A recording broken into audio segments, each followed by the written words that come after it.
Hello everyone, my name is Neil De Montenegro from BSc 3-1 and I'm here to discuss to you the types of crisis. But first, let's pray. Dear Lord, before our class starts today, Lord, we ask for your presence and guidance. We trust that you will be with us during this time as we learn and dive into the material at hand.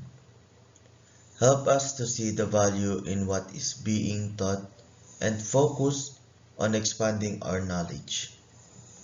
Bring clarity to our minds and let your truth saturate every area of our learning so that we grow not only academically but spiritually too. Help each of us in this classroom to be a blessing to one another and find joy in the journey. In Jesus' name, amen. In the name of the Father, the Son, and the Holy Spirit. Amen. Do not be anxious about anything, but in every situation, by prayer and petition with thanksgiving, present your requests to God. And the peace of God, which transcends all understanding, will guard your heart and your minds in Christ Jesus. Philippians 4 verse 6 to 7. Let's proceed. What is crisis? Crisis is an unstable or state of affairs in which a decisive change is impending, a situation that has reached critical phase. It is a decisive moment, especially in a tragedy, a time of danger or suspensive act. Crisis comes from the Greek word krisis, which means turning point in a disease. It is a situation that the people may experience confusion, anxiety because of what is happening in a current situation. The people may feel like confused, anxious, afraid, angry, helpless, or hopeless. Let's proceed to the types of crisis. First is the financial crisis. It occurs when an organization suddenly loses a large amount of money, making it difficult to meet its financial obligations or service its debt. We are aware that even before, people are working for money to feed their family, to buy their needs and their wants. You can function properly an organization without a money because you have a workers or your employees that are working on your organization. They are working in your company to have a proper salary. Next is the technological crisis. Disruptions caused by technological failures or cybersecurity threats. It relies upon for its operations failure without warning. This could include hardware and software failures or industrial accidents. In technological crisis, it is the things that you are experiencing in your devices, such as corruptions and errors. You don't have a control on it because it is the failure of the devices or the function of your devices. When the storage of it is too much and your devices cannot control it, the documents that you are doing or something in it in your devices may be erased or your device may be lagged. That's why it is a cause of technological crisis. Next is the personal crisis. Situations that challenge an individual's emotional, psychological, or physical well-being. It happens when somebody from your companies or organizations becomes involved in illegal or unethical behavior, impacting your company's public reputations. You don't have a control in your employees on what they want to do or the situations they are experiencing every day, especially at their work. What they do may impact to your organization. That is why you have to be aware on that.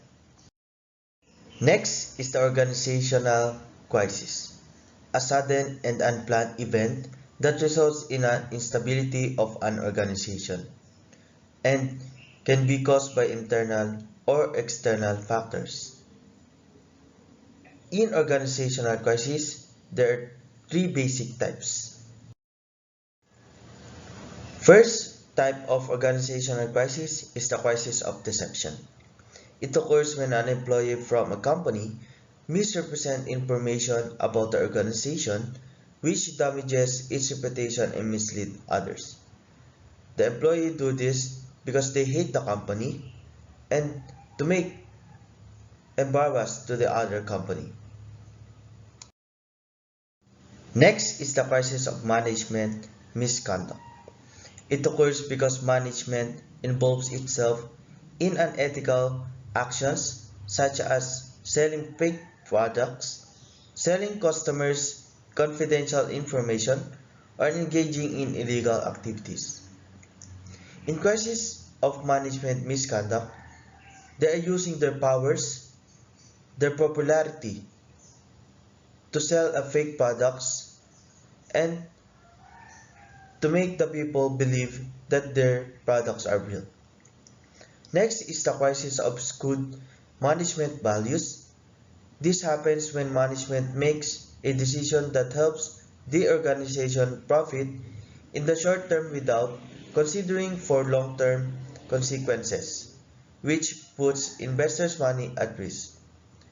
In the last type of crisis, or the last type of organizational crisis, the company used the money of investors just for a short term and without longing or looking for the long-term consequences or the challenges that may feel in the next years.